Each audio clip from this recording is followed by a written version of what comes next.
நண்பா, நண்பீஸ் உங்க எல்லாருக்குமே பராபவ வருட புத்தாண்டு நல்வாழ்த்துக்கள். இன்னைக்கு வந்து ஏற்கனவே இது முன்னாடியே வந்த 2 புக்ஸ் தான். ஆ மறுபடியும் இன்னைக்கு ரீட் பண்ணேன். அதாவது சில புக்ஸ் பார்த்தீங்கன்னா, மறுபடி படிக்கிறதுக்கு வந்து நல்லாருக்கும். அது வந்து நம்மளுக்கு மைண்டுக்கும் ஒரு ரிஃப்ரெஷிங்கா இருக்கும். அது மாதிரி 2 புக்ஸ். ஒண்ணு வந்து பார்த்தீங்கன்னா, ராபின் ஷர்மா எழுதினது, "த Monk who sold his Ferrari" அப்படின்னு ஒரு புக். நெறைய பேர் படிச்சிருப்பீங்க, நெறைய கேள்விப்பட்டிருப்பீங்க இத பத்தி. இது முன்னாடியே வந்த புக் தான். அது மாதிரி இன்னொன்னு வந்து இக்கிகாய் அப்படின்னு ஒரு புக். அதாவது the Japanese secret to a long and happy life அப்படின்னு ஒரு புக். அதாவது இந்த ஜாப்பனீஸ் அவங்க வந்து இந்த ஒகினோவா அப்படிங்கிற ஒரு இடத்துல அங்க உள்ள மக்கள் வந்து எப்படி ஆரோக்கியமா ரொம்ப நீண்ட நாள் லாங்குவேஜ் வந்து ரொம்ப ஜாஸ்தியா இருந்தது.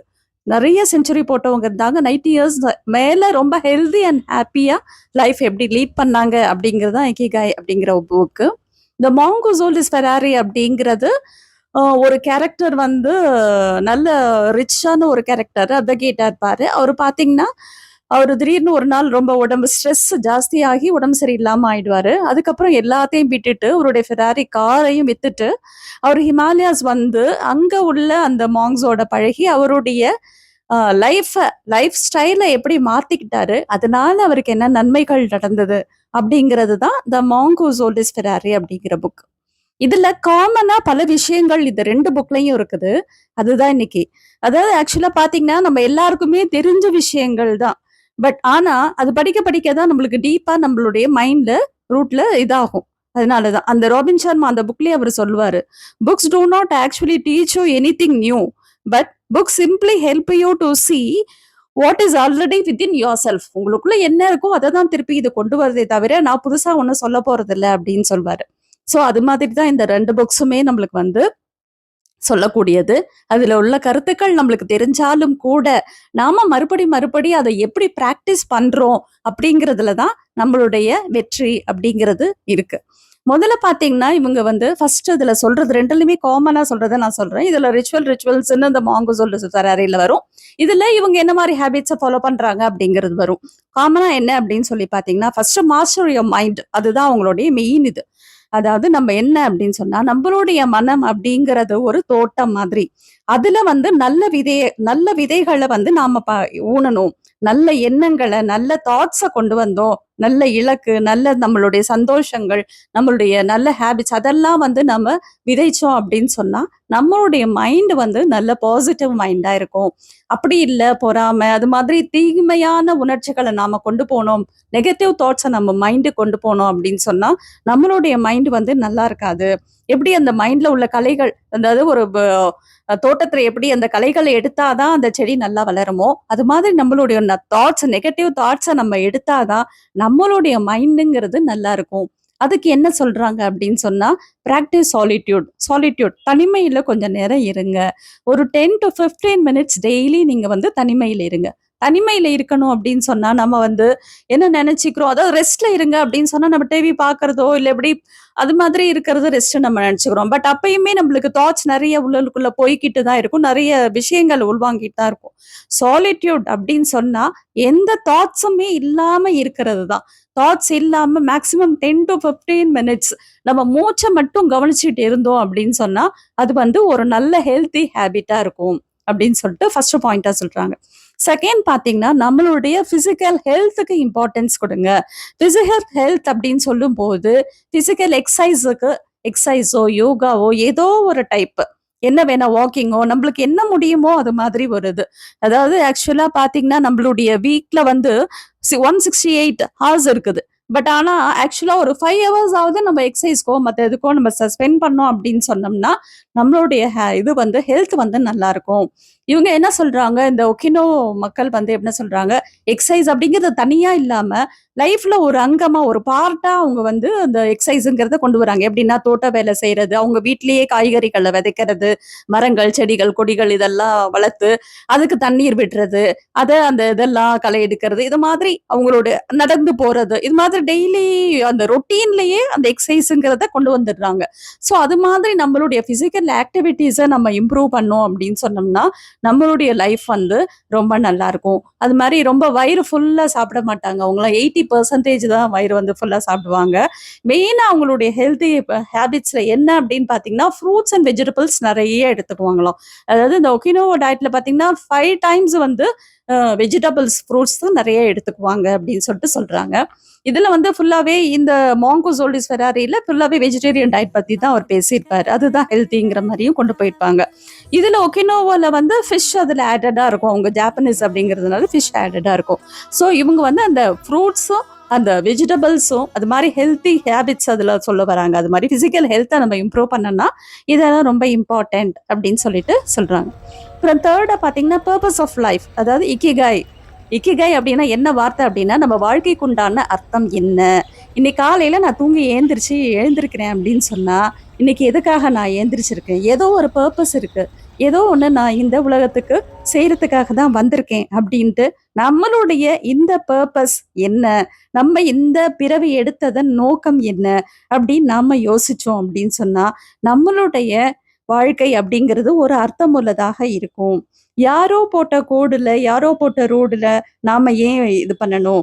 நாம நமக்கான கோடை கிழிப்போம். நம்ம அதுக்குள்ள வாழ்வோம்.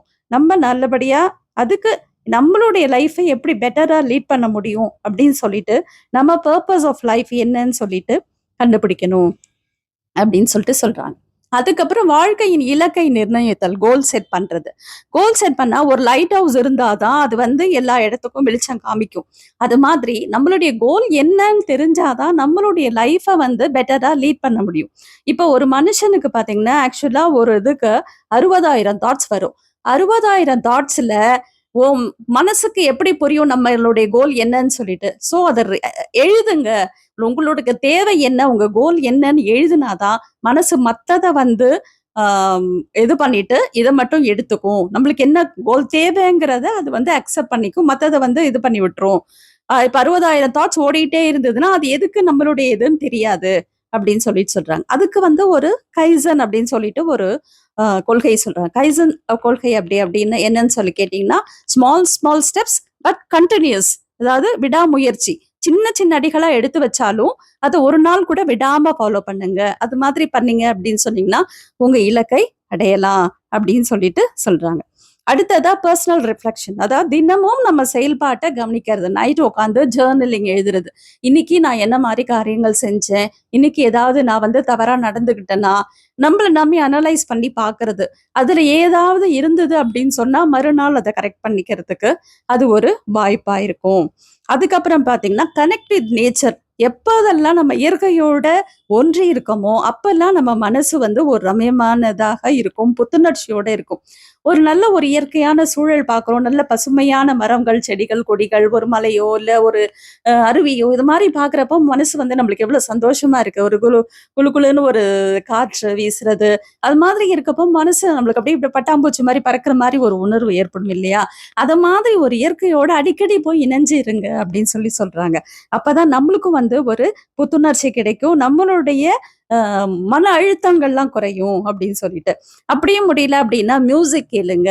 அது வந்து நம்மளுடைய டிப்ரெசிவ் தாட்ஸை போக்கும், மியூசிக் கொஞ்சம் ரிலாக்ஸேஷன் கொடுக்கும் அப்படின்னு சொல்லிட்டு சொல்றாங்க. நெக்ஸ்ட் பாத்தீங்கன்னா ரெஸ்பெக்ட் யுவர் டைம். இப்ப எல்லாருக்குமே 24 hours தான் இருக்குது. ஒரு நல்ல ஒரு வெற்றியாளர்களால இருந்தாலும் சரி, ஒரு தோல்வியாளர்களாக இருந்தாலும் சரி, எல்லாருக்குமே கொடுக்கப்பட்டது 24 மணி நேரம் தான். அப்படிங்கிறப்போ எப்படி அவங்க மட்டும் சாதிக்கிறாங்க, மத்தவங்க ஏன் சும்மா இருக்கிறாங்க? அதனால ப்ரையாரிட்டைஸ் யுவர் ஒர்க். வேலையை அதாவது என்ன சொல்றது, முன்னிலைப்படுத்துங்க. ப்ரையாரிட்டைஸ், எந்த ஒர்க்கை முன்னாடி செஞ்சா நல்லது அப்படின்னு சொல்லிட்டு நீங்க பண்ணுங்க.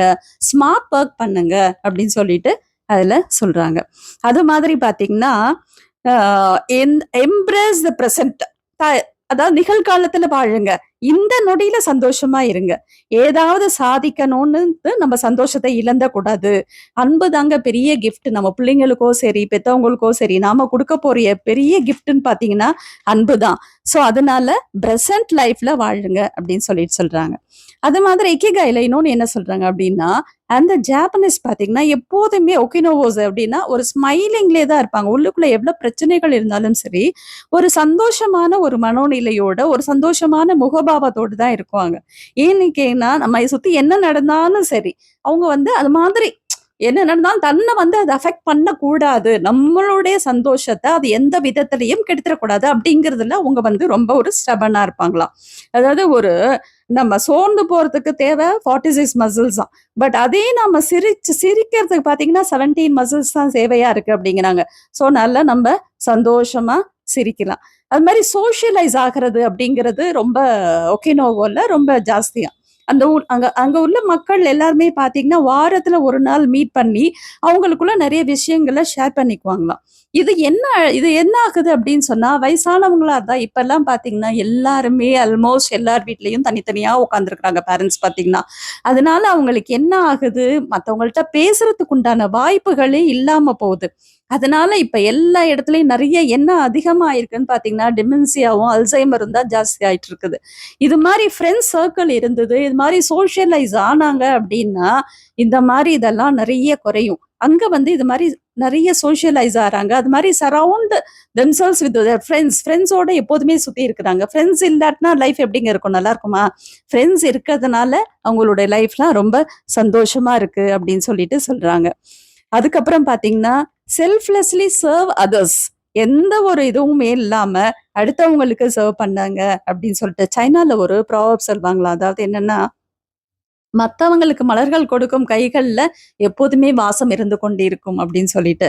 ஸோ அப்படிங்கிறது அதனால நாம வந்து அம்பேத்கர் பிறந்தநாள் இன்னைக்கு அவர் கூட சொல்லியிருப்பார் கிவ் பேக் டு சொசைட்டின்னு சொல்லிட்டு. நாம இந்த சொசைட்டிலேருந்து நம்ம நிறைய எடுத்துட்டு இருக்கோம். ஆனா ஆனா நம்மளுக்கும் இந்த சொசைட்டிக்கு நாமளும் திரும்பி எதையாவது செய்யணும் இல்லையா? அதை நம்மளுடைய வாழ்க்கையோட இக்கிகையா இருப்போம்.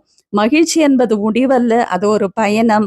வாழ்க்கையை வந்து நம்ம சந்தோஷமாவும் ஒரு அர்த்தமுள்ளதாகவும் ஒரு நல்ல இக்கிகையோட வாழ்வோம் என்று கேட்டுக்கொண்டு நிறைவு செய்கிறேன். நன்றி.